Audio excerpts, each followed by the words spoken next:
குறிப்பாக இப்போ விஜய் வந்து மிகச்சிறந்த முறையில் ஒரு சிஎம்மாக இங்கே இருக்கிறாரு.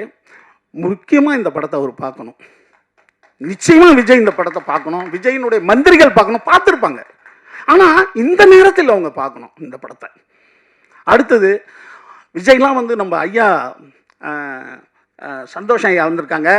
அதே போல் விஐடி ஓனர் ஐயா விஸ்வநாதன் ஐயா இவங்களெல்லாம் சந்திக்கணும்.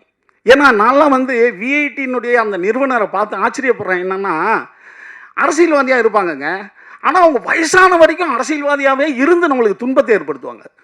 அவங்க அந்த பதவியிலேருந்து போக மாட்டாங்க. ஆனால் அவர் அரசியல்வாதியாக இருந்தார். திடீர்னு பார்த்தா இந்தியாவினுடைய மிகச்சிறந்த ஒரு கல்வி நிறுவனத்தை உண்டாக்கிட்டாருங்க. இன்னைக்கு வந்து விஐடின்றது இந்தியாவினுடைய மிகச்சிறந்த ஒரு கல்வி நிறுவனம். அப்போ அவரெல்லாம் அவங்க சந்திக்கணும். ஒரு ஒரு கல்வி சம்பந்தமான ஒரு விஷயத்தை முடிவு பண்ணும்போது விஜயோ நம்ம தம்பி ராஜ்மோகன் அமைச்சரோ அவரெல்லாம் சந்திக்கணும். அப்படி சந்தித்தால்தான் அதாவது இன்னும் மேன்மையான விஷயங்கள் அவங்களுக்கு புலப்படும் அப்படின்னு என்னுடைய தனிப்பட்ட கருத்து.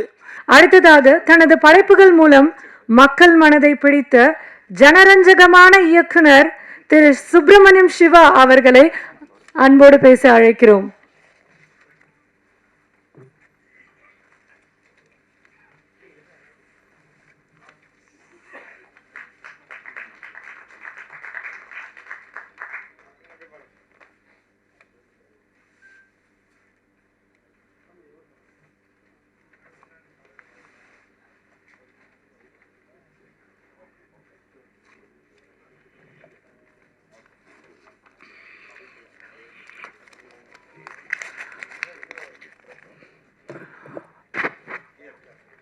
அன்பாலான அனைவருக்கும் வணக்கம். இப்படி ஒரு சிறப்பான நாளில் இப்படி ஒரு சிறப்பான ஒரு நிகழ்வை நமக்கு ஏற்படுத்தி தந்திருக்கின்ற இயக்குனர் பாலகிருஷ்ணன் சார் அவர்களுக்கு நம்ம எல்லாம் கைத்தட்டுவோம்.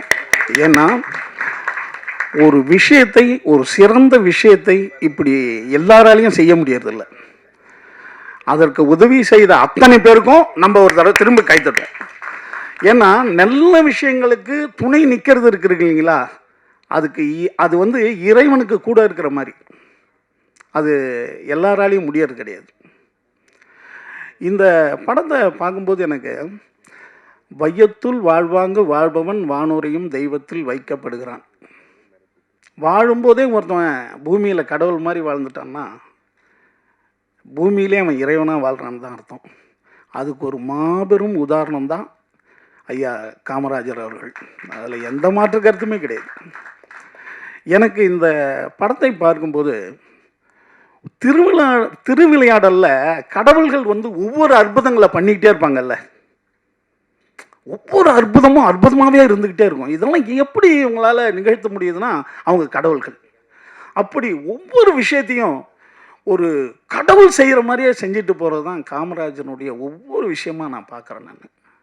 ஏன்னா ஒரு மனிதனாக பிறந்தவன் எப்படி அடுத்தவர்களுக்காகவே அவர் யோசிச்சிருக்க முடியும் அப்படிங்கிறது வந்து மிகப்பெரிய ஒரு நம்மளுக்கெல்லாம் உதாரணமாக இருக்குது. அதாவது ஐன்ஸ்டைன் உலகத்தினுடைய விஞ்ஞானிகளுக்கெல்லாம் விஞ்ஞானியாக கருதப்படுகிறார். அவருடைய வாழ்க்கை வரலாறு புத்தகத்தை நான் படிக்கும்போது அவருடைய அறையில் வந்து காந்தி படத்தை வச்சுருக்காரு. காந்தியினுடைய படத்தை வச்சுருக்காரு. அதுக்கு காரணம் அவர் சொல்லும்போது என்ன சொல்கிறாருன்னா, நான் வந்து காந்தியை பற்றி நியூஸ் கேள்விப்பட்டுக்கிட்டே இருந்தேன், நிறைய அவரை பற்றி செய்தி கேட்டுக்கிட்டே இருந்தேன். எப்படி ஒரு மனிதனாக பிறந்தவன் இப்படி எப்படி வாழ முடியும்னு எனக்கு ஆச்சரியமாக இருந்தது. அதனால தான் ஒரு ஃபோட்டோ வச்சுக்கிருக்கேன்னாரு. அப்படி நம்மளும் காமராஜர் ஃபோட்டோ வச்சுக்கலாம். எப்படி இப்படி ஒரு மனுஷன் வாழ்ந்தார் அப்படின்ட்டு, அதுவும் நமக்காக. அதாவது நீங்கள் மெரினா பீச்சுக்கு போயிருந்தீங்கன்னா எவ்வளோ சிலைகள் இருக்குங்க. அதாவது லண்டன் போனீங்கன்னா கார்ல் மார்க்ஸ் சிலை உலகத்தினுடைய அதிக மக்கள் பார்க்கின்ற சிலை கார்ல் மார்க்ஸ் சிலை தான். அதாவது ரெண்டு அந்த அந்த அந்த இடுகாட்டில் ஒரு பக்கம் ஃபுல்லாக ராஜாக்கள் கல்லறை, இன்னொரு பக்கம் ராஜாக்கள் இல்லாதவர்கள் கல்லறை. ராஜாக்கள் இல்லாத கல்லறையிலே தான் கார்ல் மார்க்ஸினுடைய இது இருக்குது. அது உலகம் அதிக மக்கள் அதை தான் வந்து பார்க்குறான். அதே போல் சைனாவை உருவாக்கிய மாவோ, ஹோஸ்மின், வியட்நாமை உருவாக்கிய ஹோஸ்மின், அமெரிக்காவை உருவாகிய பெஞ்சமின் பிராங்க்லின், இப்படி ஒவ்வொருத்தவங்களும் ஒவ்வொன்றை உண்டாக்குறாங்க. அப்படி நம்மை உருவாக்கியவர் காமராஜர் தான், தமிழ்நாடை உருவாக்கியவர் காமராஜர் தான். அதாவது என்னன்னா, நம்ம வந்து சிறந்த விஷயத்தை ஏன் இப்படி வந்து மறந்து வெளியில் போனோம் அப்படிங்கிறது ரொம்ப ஆச்சரியமாக இருக்குது. புது புது விஷயங்கள் வந்துக்கிட்டே இருக்கும், விஞ்ஞான வளர்ச்சிகள் வந்துக்கிட்டே இருக்கும், இன்னும் சினிமா வரும், ஏஐ வரும், எது வேணாலும் வரும். இப்போ கூட இல்லை நிறையா ஷார்ட் ஏஐயில் வர்றது தான். ஆனால் நம்ம ஏன் பழமைகளை மறந்தோம்? ஐயா சார் வந்து ஒரு ஷார்ட் இதில் ஒரு காட்சியை மிஸ் பண்ணிட்டார் அவருடைய படத்தில். ஒரு பையன் கண்ணு தெரியாத, கண்ணு வந்து அவனுக்கு பிரச்சனையாக இருக்கும். காமராஜர் படத்தில் ஐயா எடுத்தது தான். கண்ணு வந்து 5 நாள் அவனுக்கு போயிடும்ன்றார். ஒரு அதிகாரி வந்து அதுக்கு வந்து ப்ராசஸ்லாம் நிறையா இருக்கும், வந்து 10 நாளில் கண்ணு போய்டும்னு வருவான், 5 நாளில் ப்ராசஸ் ஆகுன்றார். காமராஜர் கூப்பிட்டியோ, ஏன்னா 10 நாளில் அவனுக்கு கண்ணு போய்டும்ன்ற, 15 நாளில் நீ ப்ராசஸ் போட்டு தர அப்படின்ட்டுவார். இல்லை சார் அதுதான் வந்து அந்த ரூல்ஸ்லாம் இருக்குது. என்னையா ரூல்ஸு அப்படின்ற ஒரு வார்த்தை சொல்லுவாருங்க. நீங்கள் நீராறுங்கடல் கொடுத்த ஜனகணமனெல்லாம் பாடுங்க, பாடும்போது ஏஞ்சி ஸ்டடியாக தான் நிற்பீங்க. ரூல்ஸ் அது மரபு. அப்போ ஒருத்தன் தண்ணியில் அடிச்சுட்டு போயிட்டான்னா, போயிட்டு இருக்கான்னா, நீ வந்து ஜனகணமன பாடுறாங்கன்னு நேராக நிற்பி அவனை போய் காப்பாற்றுவியா? அப்போ மரபை மீறணும்னுவார். ஒரு மனிதனுக்கு ஆபத்து என்கும்போது நீங்கள் எந்த மரபை வேணாலும் மீறலாம். அதான் காமராஜர். எல்லாத்துக்கும் ரூல்ஸை பார்த்துட்டு உட்காந்துடக்கூடாது. ஒரு உதவின்னா அதுக்கு என்ன, அந்த உதவி பண்ணாமல் இருக்கிறதுக்கு எதுக்கு ரூல்ஸு? அப்படி மாபெரும் சிறந்த விஷயங்களை எல்லாம் நம்மக்கிட்ட பதிவு பண்ணிட்டு போயிருக்காரு. பாலகிருஷ்ணன் சாரை பற்றி இன்னும் சொல்லணும்னா, பிச்சை புகினும், பிச்சை எடுத்துட்டாவது அதிபீர ராம பாண்டியன் சொல்லுவான்ல, பிச்சை எடுத்தாவது படிக்க வச்சிருங்கடான்ட்டு. அப்படி இந்த படத்தை எத்தனை பேர்கிட்ட போயிட்டு அவர் கேட்டு இந்த படத்தை பதிவு பண்ணணும்னு சொல்லிட்டு, ஏன்னா எனக்காக நான் கேட்குறத விட இன்னும் நான் பண்ணிடணும், சிறந்ததை பதிவு பண்ணிடணும், இந்த மக்களுக்கு கொண்டு போய் சேர்க்கணும் அப்படிங்கிறது எல்லாம் ஒரு 10 தடவை இந்த படத்தை பார்த்து அழுதுருக்கேங்க நான். ஏன்னா இப்படி ஒரு மனிதனா, அதாவது மலரிசை மேய்தான், அதாவது எப்படி ஒரு மேன்மையான மனிதனாக நம்ம ஆகிறது அப்படின்றதுக்கு இந்த ஒரு படம் போதுங்க. ஒரு மனிதன் இந்த படத்தை ஒரு மாதத்துக்கு ஒரு தடவை பார்த்தான்னா அவன் மேன்மையான மனிதனாக ஆகிவிடுவான். இப்படி தாண்டா நம்ம வாழணும், இதாண்டா வாழ்க்கை அப்படின்ட்டு. இன்னொன்று, இந்த படம் எல்லா அரசியல்வாதிகளுக்கும் மிகப்பெரிய புத்தகம். இது எல்லா அரசியல்வாதிக்கும் ஒரு புத்தகம். குறிப்பாக இப்போ விஜய் வந்து மிகச்சிறந்த முறையில் ஒரு சிஎம்மாக இங்கே இருக்கிறாரு. முக்கியமாக இந்த படத்தை அவர் பார்க்கணும். நிச்சயமாக விஜய் இந்த படத்தை பார்க்கணும். விஜயினுடைய மந்திரிகள் பார்க்கணும், பார்த்துருப்பாங்க. ஆனால் இந்த நேரத்தில் அவங்க பார்க்கணும் இந்த படத்தை. அடுத்தது விஜய்லாம் வந்து நம்ம ஐயா சந்தோஷம் ஐயா வந்திருக்காங்க. அதே போல் விஐடி ஓனர் ஐயா விஸ்வநாதன் ஐயா, இவங்களெல்லாம் சந்திக்கணும். ஏன்னா நான்லாம் வந்து விஐடியினுடைய அந்த நிறுவனரை பார்த்து ஆச்சரியப்படுறேன். என்னென்னா, அரசியல்வாதியாக இருப்பாங்கங்க, ஆனால் அவங்க வயசான வரைக்கும் அரசியல்வாதியாகவே இருந்து நம்மளுக்கு துன்பத்தை ஏற்படுத்துவாங்க. அவங்க அந்த பதவியிலேருந்து போக மாட்டாங்க. ஆனால் அவர் அரசியல்வாதியாக இருந்தால் திடீர்னு பார்த்தா இந்தியாவினுடைய மிகச்சிறந்த ஒரு கல்வி நிறுவனத்தை உண்டாக்கிட்டாருங்க. இன்னைக்கு வந்து விஐடின்றது இந்தியாவினுடைய மிகச்சிறந்த ஒரு கல்வி நிறுவனம். அப்போ அவரெல்லாம் அவங்க சந்திக்கணும். ஒரு கல்வி சம்பந்தமான ஒரு விஷயத்தை முடிவு பண்ணும்போது விஜயோ நம்ம தம்பி ராஜ்மோகன் அமைச்சரோ அவரெல்லாம் சந்திக்கணும். அப்படி சந்தித்தால்தான் அதாவது இன்னும் மேன்மையான விஷயங்கள் அவங்களுக்கு புலப்படும் அப்படின்னு என்னுடைய தனிப்பட்ட கருத்து. அப்புறம் இதே போல் படங்கள், அடுத்த திருக்குறள் வந்து நான் நடிச்சிருந்தேன். இந்த படத்தில் ஒரு பொண்ணு வந்து அந்த நீதி சொல்லிச்சு. அது ஒன்றும் இல்லை, அருமையான இது. ஆனால் அமெரிக்காவில் போய் அதை திரையிட்டாருங்க. அங்கே எல்லாம் கொலாப்ஸு, குடும்ப கொலாப்ஸ் அங்கே நிறையா. அங்கே போய் இந்த படத்தை திரையிட்டது வந்து ரொம்ப அருமையான விஷயம். ஏன்னு கேட்டால், ஓஷோ வந்து தான் இந்த கட்டுமானங்களை உடைப்பதில் ஓஷோ ரொம்ப முக்கியமானவர். ஓஷோ என்ன பண்ணிட்டாரு, அவருடைய இடம் புனே. அவர் வந்து அமெரிக்காவில் போய் இந்த விஷயத்தை இது பண்ண ஆரம்பிச்சிட்டாரு. அமெரிக்காக்காரெலாம் விரட்டி விட்டான். நாங்களே இந்த பிரச்சனையில் தான் எல்லாம் குடும்ப அமைப்பே உடஞ்சி போய் கிடக்கிறோம், திரும்பி நீ வேறையான்ட்டு திரும்பி புனேவில் வந்து தான் அவர் இருந்தார். அங்கே சொன்னார், எல்லா புரட்சிகளையும் சொந்த மண்ணில் தான் பண்ண முடியும்னாரு. ஆனால் அமெரிக்காவிலே போய் இந்த புரட்சியை பண்ணிட்டு வந்திருக்கார் சாரு. என்னை வாழ்த்துக்கள். ஏன்னா திருக்குறள் என்பது அது வந்து சாதாரண புத்தகம் அல்ல. அது மதங்களை மீறி, மனிதர்கள் மீறி, உயிர்களை மீறி உலகுக்கு கொடுக்கப்பட்ட கொடை. அது திருக்குறள். அதனுடைய அந்த பணியில் சார் இருக்கிறாரு. அந்த பணிக்கு இவ்வளோ பேர் நீங்கள் மீண்டும் மீண்டும் உதவி பண்ணுவீங்க. ஏன்னா நீங்கள் சிறந்ததுக்கு உதவி பண்ணுற மாபெரும் கடவுளுக்கு துணை இருக்கிற மாதிரி இருக்கிறீங்க. அந்த பணியும் இன்னும் சிறப்பாக சார் செய்து முடிப்பார்.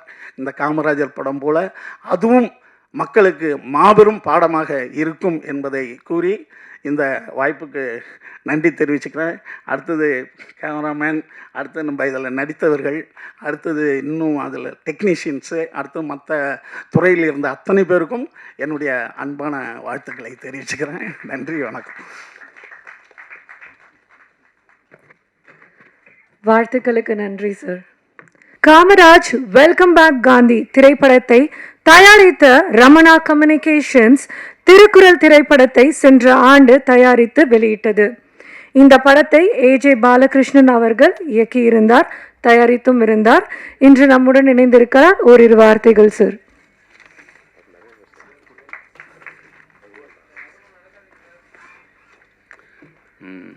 அனைவருக்கும் மாலை வணக்கம். இந்த பெருந்தலைவர் காமராஜரின் 124வது பிறந்த நாளில் உங்களை சந்திப்பதில் மிக மகிழ்ச்சி அடைகிறேன். பெருந்தலைவர் வாழ்க்கை வரலாற்றை படமாக்குவது எனக்கு கிடைத்த பிராப்தமாக கருதுகிறேன். ஆமாம், நான் நெல்லை மாவட்டத்திலிருந்து பம்பாயை நோக்கி வேலை தேடி சென்று அங்கு வேலை செய்த பின் 1994ஆம் ஆண்டு சென்னைக்கு திரும்பி பெருந்தலைவரின் உதவியாளர் திரு வைரன் அவர்களை சந்தித்தேன். அவரிடம் காமராஜர் வாழ்க்கையை படமாக்க வேண்டும் என்று சொன்னபோது அவர் என்னை மூப்பனாரிடம் அழைத்து சென்றார். மூப்பனார் அவர்கள் இந்த படம் உருவாவதற்கான அனைத்து உதவிகளையும் செய்தார்கள். அவர் காலமான போது அந்த படம் பாதியிலே நின்றது சொல்ல போனால். அதற்கு பிறகு திரு ஜி.கே. வாசன் அவர்களை சந்தித்தேன். அவர் சொன்ன வார்த்தை, ஐயா ஆரம்பித்து வைத்த பணி, இந்த பணி முடிக்கப்பட வேண்டும் என்று அனைத்து உதவிகளையும் செய்தார்கள். இப்போது இப்படி ஒரு படத்தை எடுக்க முடியுமா? அதாவது இது ஒரு டாக்குமெண்ட்ரி, நான் ஒரு முழு படம் எடுத்திருக்கேன். அது நீங்கள் பார்த்துருப்பீங்க, ஏற்கனவே 2004 வெளிவந்தது. இந்த காலகட்டத்தில் அப்படி ஒரு வேலையை செய்ய முடியுமா? அதுக்கான சூழல் இருக்கா அப்படின்னா கஷ்டம்தான். கிட்டத்தட்ட 25 வருஷம் முன்னாடி இப்படி இருந்தது. அதற்கு பிறகு அதுக்கு காந்தியை பற்றி பண்ணேன், அப்புறம் திருக்குறளை பற்றி பண்ணேன். ஸோ இந்த காலகட்டம் காமராஜர் தான் உங்களை எல்லாத்தையும் நினச்சி கொண்டு வந்திருக்கிறாரு. இன்றைக்கி நடக்கக்கூடிய அரசியல் மாற்றங்களுக்கும் காமராஜர் தான் காரணம். தமிழ்நாட்டில் ஒரு புதிய ஆட்சி உருவாவதற்கே காமராஜர் தான் காரணம் என்று நான் நினைக்கிறேன். இவர்கள் 49 கட்சி ஆரம்பித்து என்னென்ன பண்ணாங்கிறத மக்கள் முழுக்க அமைதியாக இருந்து இந்த ஆட்சியை கொண்டு வந்திருக்காங்க. அதுக்கு காமராஜர் ஆட்சி எப்படி இருந்தது என்று வாய் வழியாக, பத்திரிகை வழியாக நடந்த சம்பாஷணைகள் முக்கியமாக இருந்திருக்குன்னு எனக்கு படுது. வந்திருக்கும் அனைவரையும் வருக வருக என்று வரவேற்கிறேன். பத்திரிகையாளர்களுக்கும் மிக்க நன்றி, வணக்கம்.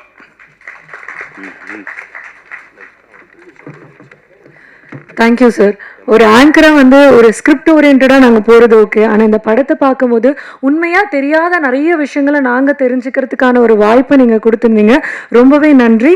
இதை தொடர்ந்து எட்வின் சகாய் சார் திருக்குறள் பாகம் 1, 2 இதோடைய சினிமோட்டோகிராஃபர் அவர்களை மேடைக்கு அன்போடு அழைக்கிறோம்.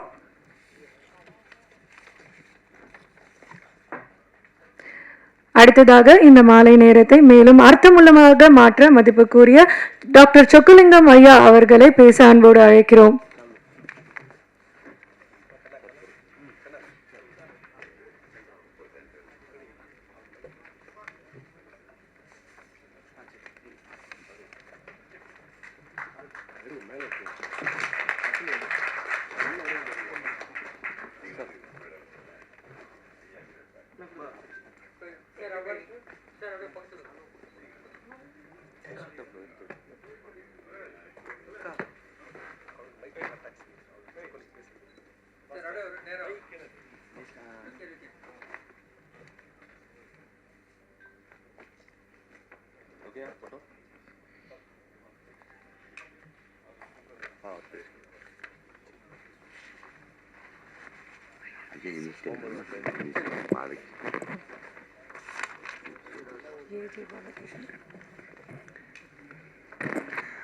அனைவருக்கும் மாலை வணக்கம்.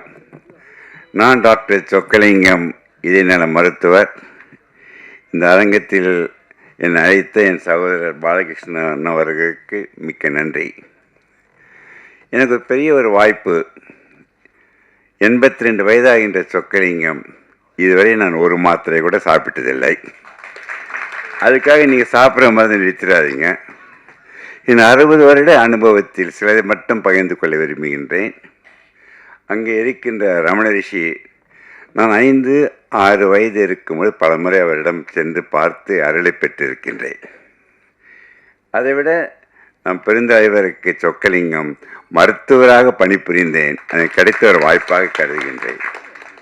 அதே நிலையில்தான் மக்கள் தலைவர் மூப்பனாருக்கும் டாக்டராக பணிபுரிந்தேன். இது கைத்தட்டில் வாங்குவதற்காக சொல்லும் கருத்தல்ல, இவரிடம் கிடைத்த அனுபவங்களையும் பகிர்ந்து கொள்கின்றேன். இவர்கள் அனைவரும் ஒன்றை நான் பார்த்தேன். இவர்கள் அனைவருமே உயிருள்ளவரை உழைத்து கொண்டிருந்தார்கள். உழைத்து கொண்டிருக்கும்போது உயிர் பிரிந்தது. அதன் வாழ்க்கையின் தன்மை. பெருந்தலைவருடைய ஒரு பெரிய நோக்கம், அடிக்கடி பேசும்போது சொல்லுவார், மேல்படி சொல்ல கீழ்ப்படிகள் வேண்டும். மேலே சென்ற பிறகு நம் அனைவரும் கீழ்ப்படிந்து நம் சமுதாயத்தை மேன்மைப்படுத்த வேண்டும். ஒரே நோக்கத்துடன் தான் அனைவரும் வாழ வேண்டும் என்று சொல்லிவிட்டு ஐயா எடுத்திருக்கின்ற படம் வாழ்க்கை முழுவதும் பல ஜெனரேஷன்ஸ் கலந்து அது பாடமாக இருக்கும் என்று மாற்று கருத்தில்லை. மனிதன் பிறந்து வாழ்ந்து இறப்பது என்பது அனைவருக்கும். பெருந்தலைவர் காமராஜர் வாழ்ந்த காலத்தில் நம் அனைவரும் வாழ்ந்தோமே, அதற்கே நம் பெரிய புண்ணியம் செய்திருக்க வேண்டும். என்னை பொறுத்தவரை அவர் இறப்பே இருக்க முடியாது. ஒவ்வொரு தமிழ் மனிதனும் உயிருள்ள இருக்கின்றவரை அவர் நம்முடன் உயிருடன் கலந்து வாழ்ந்து கொண்டிருப்பார். அதில் மாற்று கருத்துமில்லை. இது அருமையான படம். அவருக்கு அனைவரும் நம் கைத்தட்டி மகிழ்ச்சியுடன் வாழ்த்து தெரிவிக்க வேண்டும். ஒன்றே ஒன்று சொல்லி விடைபெறுகின்றேன். இந்த அரங்கத்தில் எவருக்காவது பிரச்சனை உண்டு என்றால் அவர்கள் மட்டும் கையை தூக்க வேண்டும். முதலில் கையை நான் சொக்கலிங்க தூக்கி கொள்கின்றேன். யாரெல்லாம் பிரச்சனையை கையை தூக்குங்க பார்க்கலாம். ஓ, எல்லாமே தூக்குறாங்க ஐயா. எவரெல்லாம் கையை தூக்கவில்லையோ அவர்கள் எல்லாம் மனிதர்களே இல்லை என்று சொல்கின்றேன். மனிதனாக பிறந்து வாழ்ந்து இறக்கின்றவரை பிரச்சனைகள் தான். பிரச்சனையில் வாழ கற்றுக்கொண்டால் போதும். பிரச்சனை ஒன்று இல்லாதிருக்க முடியாது. என் நிலையிலையும் ஒரு மனிதன் மகிழ்ச்சி இழக்கக்கூடாது. மகிழ்ச்சி என்ற மாமருந்தை தான் வாசித்து உள்ளே சுவாசித்து காமராஜர் அருமையாக விட்டு சென்ற கொள்கைகளை நாம் கடைப்பிடித்து வாழ்ந்தால் எந்த சக்தியும் அழிக்க முடியாது மாற்று கருத்தில் என்று சொல்லி, மகிழ்ச்சி என்பது கொடுப்பதில் மட்டும்தான் மகிழ்ச்சி.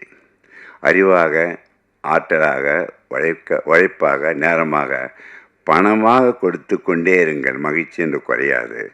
அதைவிட பல மடங்கு மகிழ்ச்சி. மகிழ்ச்சி என்பது கொடுப்பதில் இருந்தால் அதைவிட பல மடங்கு மகிழ்ச்சி விட்டு கொடுப்பதில் என்று மகிழ்ச்சியுடன் நம் வாழ கற்றுக்கொண்டால் சொக்கலிங்கத்திற்கு வேலை இல்லை. எல்லா மருத்துவமனைகளையும் மூடிவிடலாம். நீங்கள் அனைவரும் நோயற்ற நலமுடன் வாழ முடியும் என்று சொல்லி ஐயா விட்டு சொல்ல கருத்துக்களை நம் ஜெனரேஷன்ஸ் மட்டுமல்ல பல ஜெனரேஷன்ஸ் கடந்து செல்ல வேண்டும் என்று கேட்டுக்கொண்டு, நேற்று என்பது உணர்ந்த பானை, நாளை என்பது மதில் இருக்கின்ற பூனை, இன்று என்பது தான் கையில் இருக்கின்ற வீணை என்று உறவினர்கள் ஏற்று வாழ கற்றுக்கொண்டால் நலமுடன் வளமுடன் வாழ முடியும். அவர் விட்டு சென்ற அவர் வாழ்க்கை முறையை ஐயா ரொம்ப அருமையாக எடுத்து சொல்லி, அது என்றென்றும் இருக்கும் மனிதர்கள் இந்த சமுதாயம் இருக்கின்றவர் என்று சொல்லி அனைவரிடம் வாழ்த்தி விடைபெறுகின்றேன். நன்றி, வணக்கம். திரையுலகின் வளர்ச்சிக்கும் கலைஞர்களின் முன்னேற்றத்திற்கும் தொடர்ந்து ஆதரவாக இருந்து வரும் திரு டிஜி ராஜன் அவர்களை அன்போடு மேடைக்கு அழைக்கிறோம்.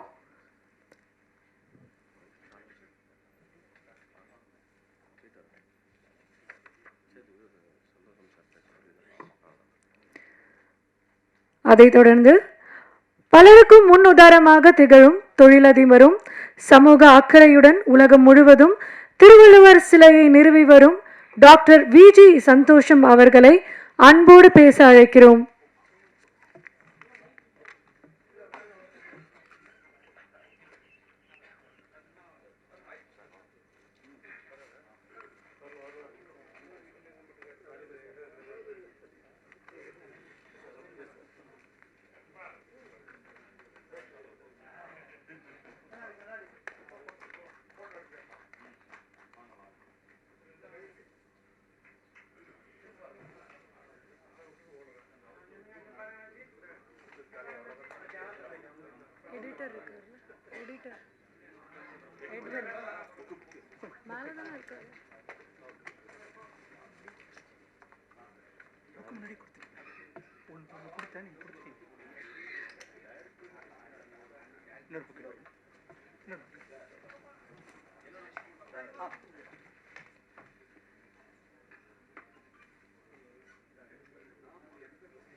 நிறைய பார்த்து காமராஜர் படமா இருக்குமே.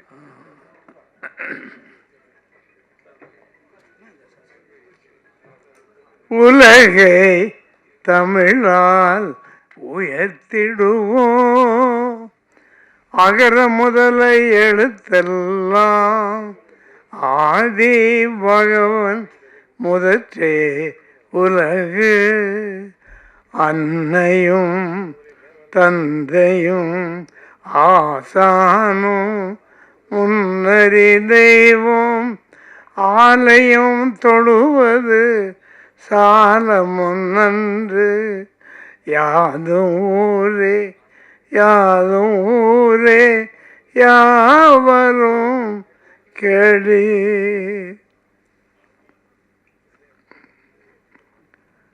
காமராஜர்,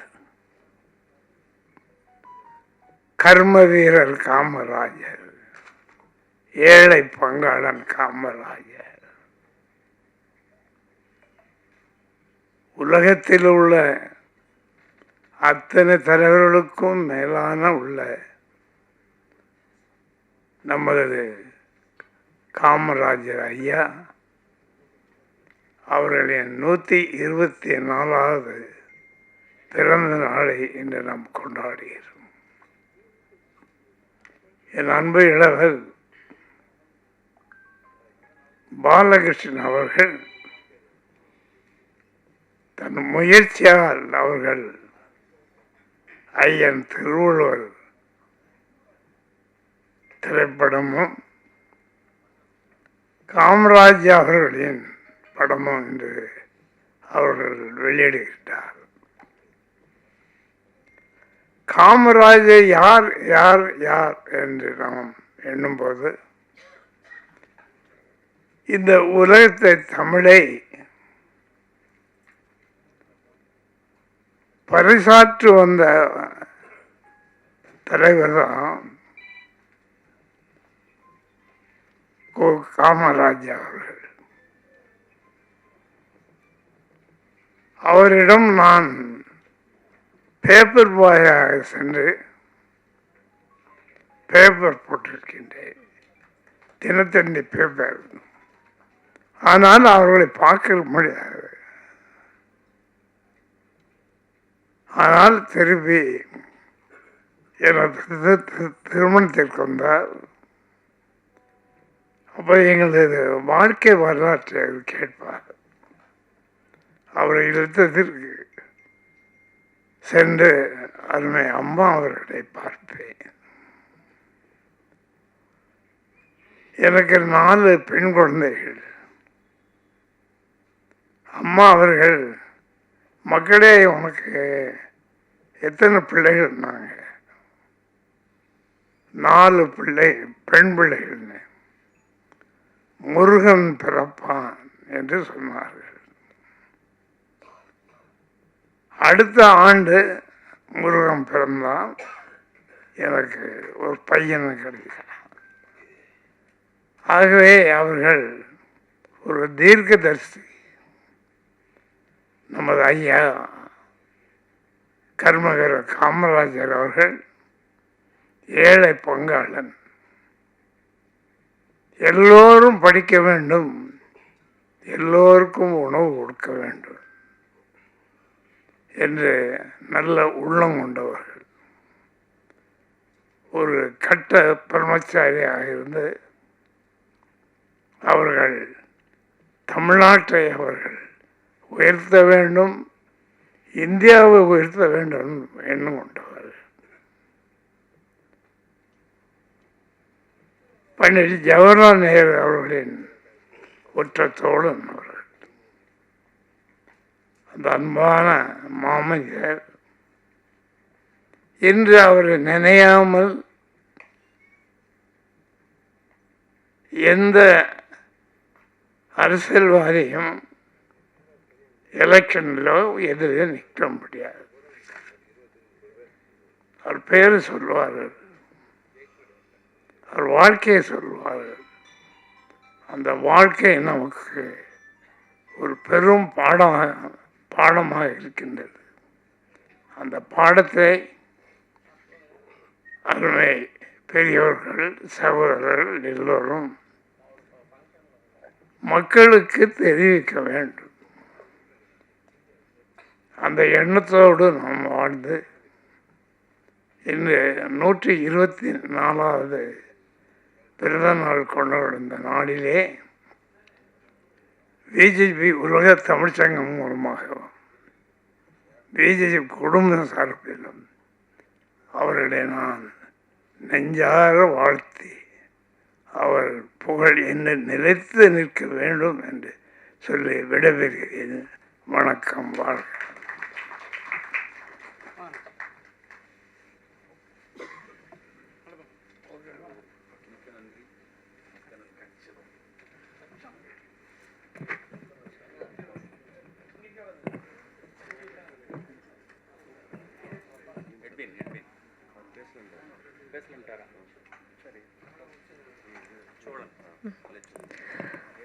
வாழ்த்துக்களுக்கு நன்றி ஐயா. அடுத்ததாக திருக்குறள் படத்தின் திருவள்ளுவராக நடித்த கலைச்சூழன் அவர்களை பேச அன்போடு அழைக்கிறேன்.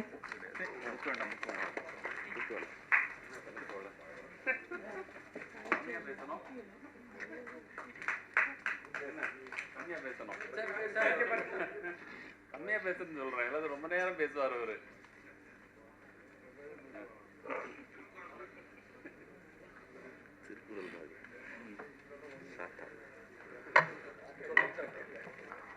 பெருந்தலைவர் கர்ம வீரர் காமராஜர் ஐயா அவர்களுடைய 124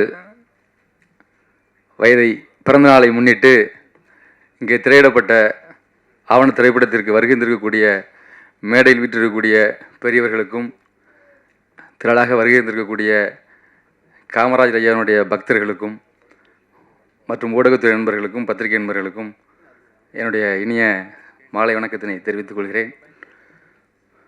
ஒழுக்கம் விழுப்பம் தரலாம், ஒழுக்கம் உயிரினும் ஓமப்படும் என்ற குறளுக்கு எடுத்துக்காட்டாக வாழ்ந்த மாமேதை, அறத்தோடு பயணித்தவர், தன்னுடைய அரசியல் வாழ்க்கையிலும் நிஜ வாழ்க்கையிலும் போலித்தனம் இல்லாமல் நேர்மையாக வாழ்ந்த மாமனிதர். அவரை போற்றும் விதமாக இங்கே திரையிடப்பட்டது. அதற்கு பெரும் மகிழ்ச்சியும் நன்றியும் தெரிவித்துக் கொள்கிறேன். அதேபோடு திருக்குறள் திரைப்படத்திற்கு முதல் பாகத்திற்கு ஆதரவு கொடுத்த நீங்கள் அத்தனை பேரும் திருக்குறள் 2 பாகத்திற்கு நீங்கள் அனைவரும் ஒத்துழைப்பு தர வேண்டும், அதற்கு உதவ வேண்டும் என்று கேட்டுக்கொண்டு விடைபெறுகிறேன். நன்றி, வணக்கம். ரொம்ப நன்றி. ரொம்பவே சுருக்கமாக முடிச்சிட்டீங்க.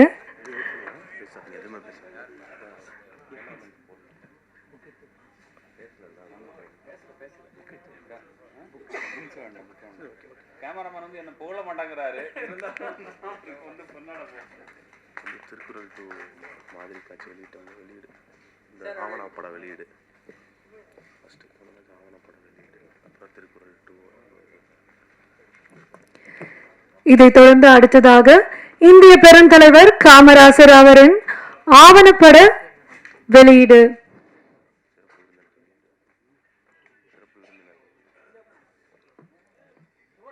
இந்த தருணத்தில் நமது சிறப்பு விருந்தினர்கள் அனைவரையும் அழைக்கிறோம்.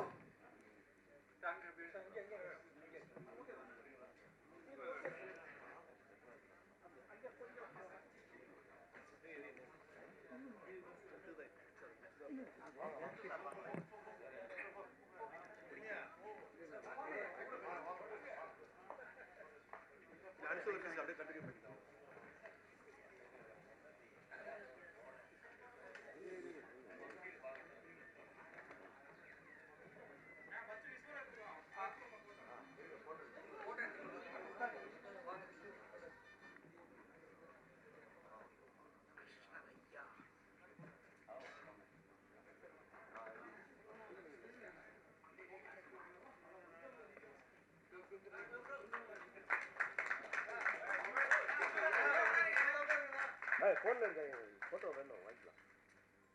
கீழே பாருங்க சார், பின்னாடி விஷுவல் பாருங்க. First visual.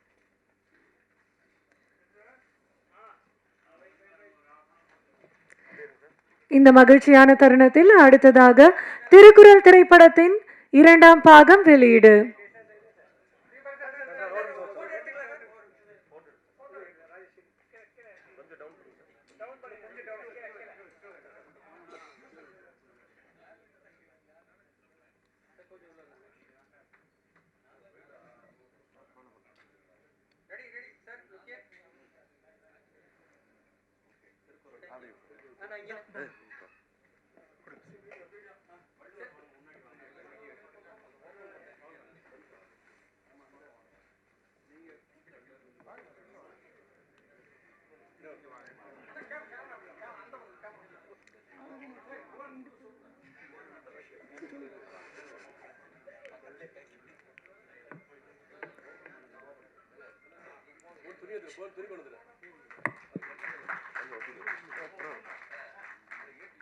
சார் பின்னாடி வீடியோ பின்னாடி பாருங்க சார்.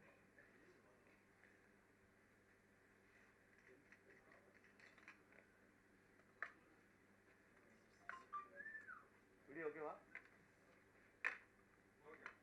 சார்? அப்படியே இருக்கு, அப்படியே இருக்கு.